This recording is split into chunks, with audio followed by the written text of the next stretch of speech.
I am continuing in my reading. What I'm doing in this series is to read through the entire standard works of the Church of Jesus Christ of Latter-day Saints. This consists of the Bible, the Book of Mormon, the Doctrine and Covenants, and the Pearl of Great Price. I am continuing reading in a chronological order, according to event, not according to publication or volume, so I'm skipping around a bit as I move along.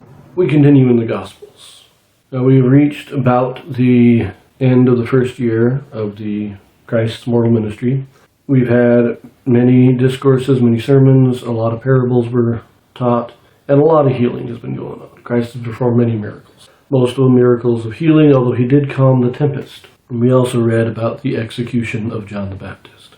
In our last reading, we were reading about the miracle of the feeding of the 5,000, which is recorded in all four Gospels. One thing I think I forgot to mention is that in John, when it talks about the feeding of the 5,000, it does state that it was near the time of the Passover, which is how we know this is about the end of the first year. Because remember, just after he was baptized, Christ attended the Passover in Jerusalem.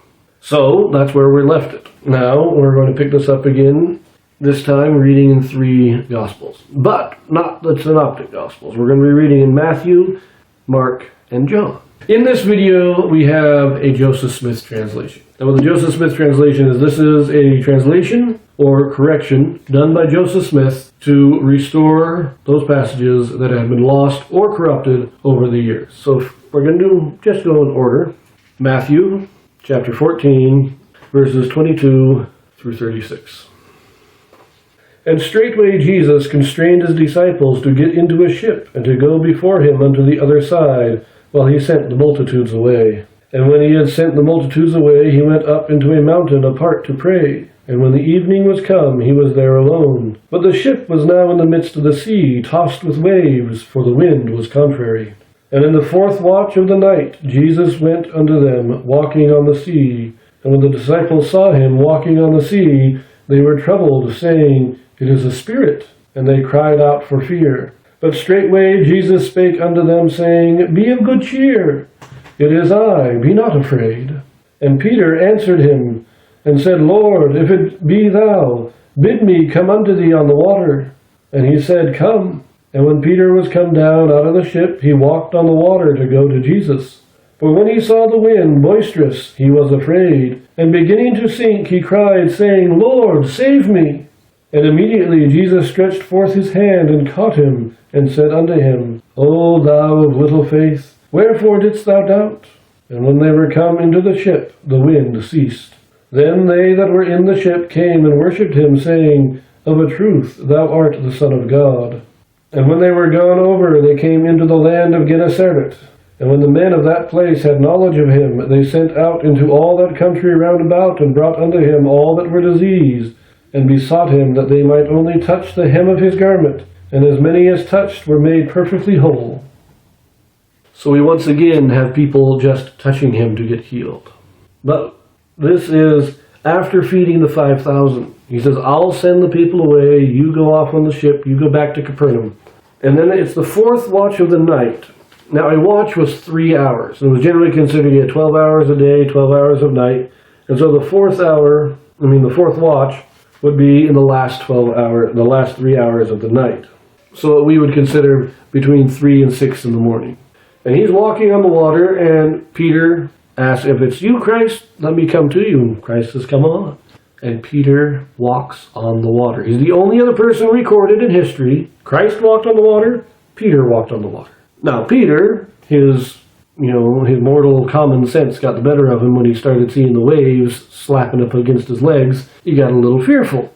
But he didn't drop immediately. He sank slowly, giving Christ enough time to reach out and grab him. But Christ was also pretty close to him, which means Peter made it most of the way. A lot of people kind of pick on Peter that he didn't have the faith to walk on the water, but he had the faith. He walked on the water. Nobody else even attempted it. And even when his faith started to waver, he sank slowly. Peter was a man of extraordinary faith. And yet Christ says, Wherefore did you doubt? I think that's all I'm going to say on this. Let us look at the Joseph Smith translation. The only correction here is in verse 24, where it says, tossed with waves. is simply corrected to tossed with the waves. Minor grammatical correction. So, we now move on to Mark. Mark chapter 6, verses 45 to 56. And straightway he constrained his disciples to get into the ship, and to go to the other side before unto Bethsaida, while he sent away the people. And when he had sent them away, he departed into a mountain to pray. And when even was come, the ship was in the midst of the sea, and he alone on the land. And he saw them toiling and rowing, for the wind was contrary unto them. And about the fourth watch of the night he cometh unto them, walking upon the sea, and would have passed by them. But when they saw him walking upon the sea, they supposed it had been a spirit, and cried out, for they all saw him, and were troubled. And immediately he talked with them, and saith unto them, Be of good cheer, it is I, be not afraid. And he went up unto them into the ship, and the wind ceased, and they were sore amazed in themselves beyond measure, and wondered, for they considered not the miracle of the loaves, for their heart was hardened. And when they had passed over, they came into the land of Gennesaret, and drew to the shore. And when they were come out of the ship, straightway they knew him, and ran through that whole region round about, and began to carry about in beds those that were sick, where they heard he was. And whithersoever he entered into villages or cities or country, they laid the sick in the streets, and besought him that they might touch it, if it were but the border of his garment. And as many as touched him were made whole.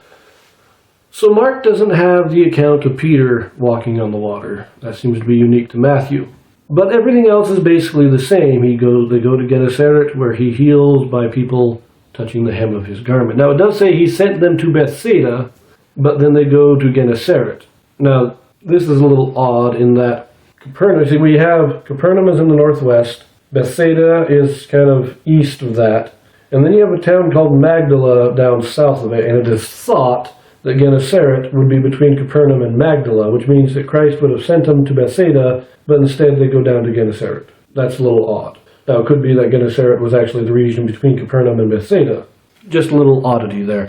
Now, I will also point out that Bethsaida is the town that Peter and Andrew are from. That's their hometown. Just thought I'd mention it. So, let us look at the Joseph Smith translation.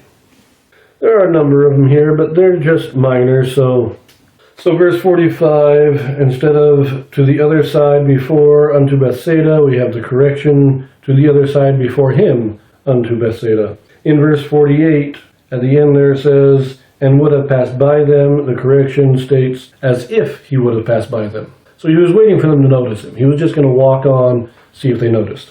In verse 49, the first word but is changed to and. In 50, saith is changed to said. In verse 52, we have in the Joseph Smith translation, for they considered not the loaves, for their hearts were hardened. And 54, change straightway they knew him to straightway the people knew him.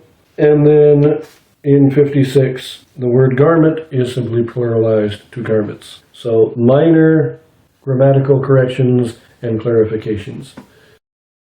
Let us now quickly read in John. John chapter 6. Verses 15 to 21. When Jesus therefore perceived that they would come and take him by force to make him a king, he departed again into the mountain himself alone. And when even was now come, his disciples went down unto the sea, and entered into a ship, and went over the sea toward Capernaum. And it was now dark, and Jesus was not come to them.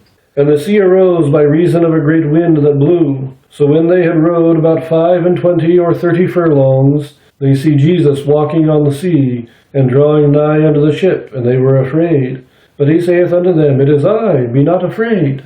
Then they willingly received him into the ship, and immediately the ship was at the land whither they went.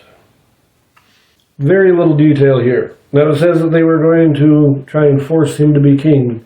Remember in John, after the feeding of the 5,000, it states that this is of a truth that prophet that should come into the world. In other words, they recognizing him as the prophet that Moses prophesied of, and they want to force him to be king because they think that the Messiah is going to be a great political leader to break off the oppression of Rome. But that's not Christ's mission, and so he leaves. Then we have the whole thing that they're on the water. The only difference here, and I like this little difference, is once he's in the ship, So up to this point, they've been rowing because the wind, if they tried to use their sails, they'd be blown east instead of west, or, they want to go south, a little southwest. And so the wind's blowing in the wrong direction, so they're trying to row, but the wind is strong, waves are strong, they're having a hard time of it. Christ comes in, calms the sea. But then it says immediately they were transported to the shore. So they no longer had to row, they no longer had to fight the wind. Christ came in, wind ceased, and they're on the shore. It's a fun little note. Let us look at the Joseph Smith translation real quick. We have two here. Verse 17, simply at the end, says, "And Jesus was not come to them," corrected to "Jesus had not come to them." And then in verse 19, "They see Jesus walking," is corrected to "they saw Jesus walking." Minor grammatical corrections. So we leave that here, and I believe our next reading will be in Matthew next. So I will see you there.